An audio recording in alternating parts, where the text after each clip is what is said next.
Saludo con gusto a Arturo Sarucán, ex embajador de México en Estados Unidos y consultor internacional. Gracias por estar aquí. Un placer, Guillermo. Hemos tenido una semana inédita en la relación entre México y Estados Unidos, donde el embajador Ken Salazar ha externado de manera abierta su preocupación por el contenido de la reforma al Poder Judicial y el presidente ha respondido pausando la relación con la embajada de su principal socio comercial. Te pregunto, Arturo Sarucán, ¿cuáles serán los alcances de esto que no habíamos visto antes? Pues mira, evidentemente Estados Unidos va a buscar desescalar esta guerra de palabras por parte del presidente López Obrador. Se está comportando de alguna manera como el adulto en la relación, en parte porque entiende con claridad meridiana la importancia estratégica que tiene la relación con México en todos los frentes, pero también hay que decirlo, Guillermo, por razones de cálculo político electoral, en función de la necesidad que tiene el gobierno de Biden de garantizar la cooperación mexicana en materia migratoria camino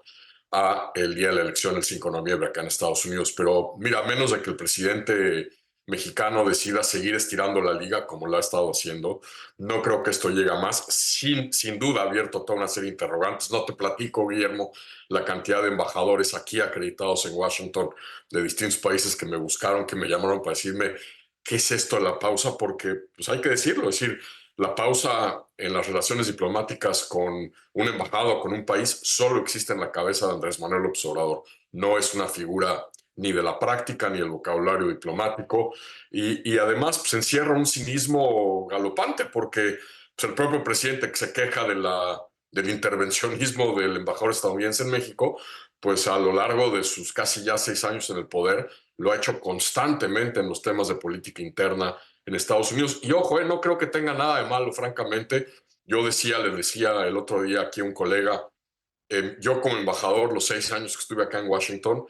N veces hablé sobre temas de política interna estadounidense que impactaban los intereses de México, la agenda bilateral o a los millones de mexicanos que viven acá en Estados Unidos en temas como evidentemente las leyes migratorias de Estados Unidos. Lo que hicimos, tú lo recordarás, en el 2010 para activamente frenar todas estas leyes anti-inmigrantes a nivel estatal que se dejaron venir como dominó después de que Arizona y la inefable gobernadora Brewer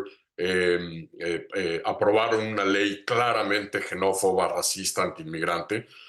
Yo quisiera ver si Estados Unidos activamente a través de las cortes se ponía a litigar contra medidas a nivel estatal en México, lo que estaría pasando. Nosotros lo hicimos, nosotros hablábamos constantemente sobre las lagunas regulatorias en las leyes sobre posesión y compra-venta de armas en Estados Unidos, que son las que permiten esas lagunas, el trasiego de armas hacia territorio mexicano. Es decir, no hay correspondencia entre lo que el gobierno mexicano en el pasado ha hecho en Estados Unidos y lo que hoy el presidente le está exigiendo al embajador estadounidense y al embajador canadiense.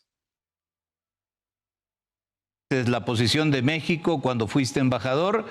y nunca te pausaron la relación. Es un término que no existe en el argot diplomático, ya lo decías. Me imagino que tampoco escuchaste a algún otro embajador o presidente hablar de pausar una relación, Arturo Sarucán. No, de ninguna manera. Repito, esto es una invención del presidente. Es una manera digamos, de alguna manera chiflar y tragar pinole a la vez. Le permite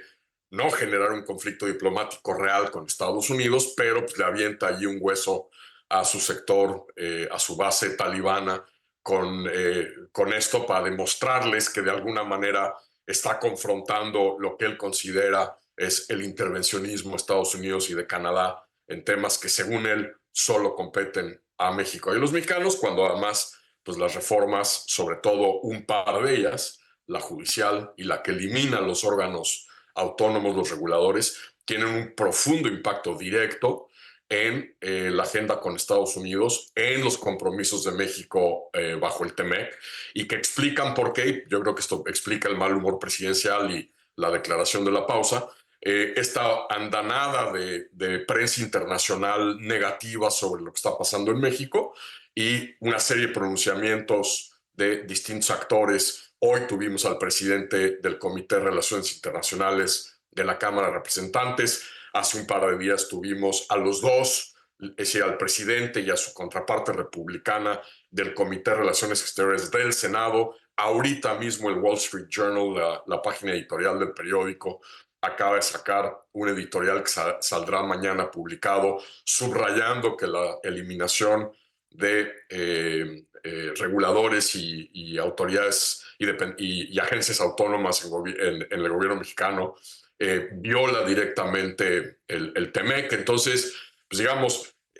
la interrogante es ante esto que va a seguir pasando, porque toda una serie de medios internacionales, de actores internacionales se están pronunciando con preocupación sobre lo que está pasando en México, si el presidente pues, decide doblar la apuesta y seguir, digamos, con el gen maciosare, tratando de apelar a esta visión decimonónica, chauvinista, rancia, de declarar a los cuatro vientos que Estados Unidos u otros, en este caso Canadá ciertamente, están interviniendo en temas que según él son solo competencia de México y de los mexicanos. Arturo Sarucán, ¿no parece que el gobierno vaya a detenerse en la reforma judicial que tantas preocupaciones despierta, ni en la desaparición de órganos autónomos? ¿Cuáles serán las consecuencias de estas decisiones? Con relación a los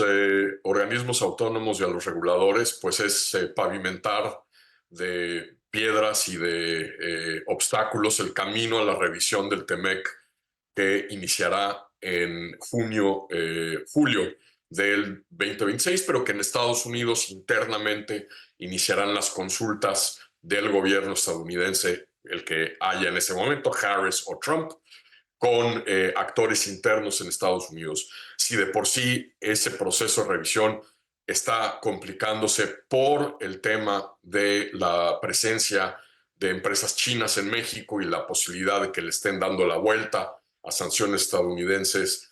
operando desde México, exportando desde México, ese tema que además es uno de los pocos temas que genera consenso bipartidista aquí en un país y en un Congreso tan divididos. De por sí ese tema que ya estaba complicado, pues se va a enrarecer todavía más con más violaciones abiertas de México a disciplinas y capítulos distintos del TLC, con la eliminación de reguladores y autónomos. El segundo tema, la reforma judicial, pues ahí sí, otra vez, con uno de los poquísimos temas que concita consenso bipartidista en Estados Unidos, que es la necesidad de confrontar al crimen organizado en México, sobre todo el crimen organizado que está traficando fentanilo hacia Estados Unidos, que indistintamente si gana Trump, que ya ha amenazado con el uso de la fuerza de manera unilateral en territorio mexicano, con la propia Kamala Harris, que como una ex procuradora de justicia California, con quien pues yo durante mis 6 años de gestión en Estados Unidos hablaba permanentemente sobre temas de la lucha contra el crimen organizado, el tráfico de estupefacientes hacia California, del tráfico de armas de California hacia territorio mexicano, pues con cualquiera de los dos gobiernos, la percepción de que con un crimen organizado que está ampliando su capacidad de penetrar el sistema político y del Estado mexicano, pues la posibilidad de que ahora además haya jueces que el narcotráfico, porque van a estar en campaña, puede intimidar, pueda asesinar, pueda colocar para que le sirvan a sus intereses, pues va a abrirnos un flanco, repito, ya sea una administración republicana, una administración demócrata, bien complicado en la relación con Estados Unidos, en momentos en donde además el actual gobierno ha reventado toda la colaboración en materia de inteligencia, seguridad y combate al narcotráfico con Estados Unidos. De continuar las cosas así, ¿qué le espera a la relación entre México y Estados Unidos? En México muchos opinan que López Obrador le está dejando un tiradero a Claudia Sheinbaum, Arturo. Pues ciertamente le hace bien complicada la tarea a la presidenta electa a partir del 1 de octubre, ya como presidenta,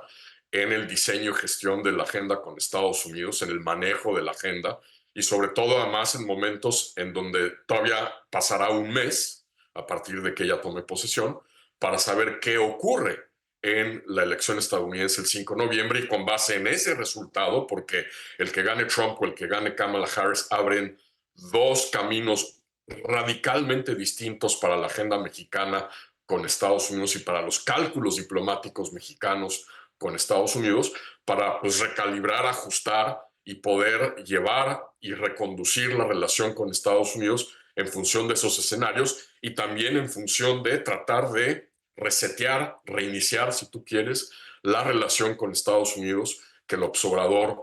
a pesar de que diga que no pasa nada, que no hay implicaciones, que en realidad no hay tensiones con Estados Unidos, está en uno de sus momentos más bajos de la historia reciente.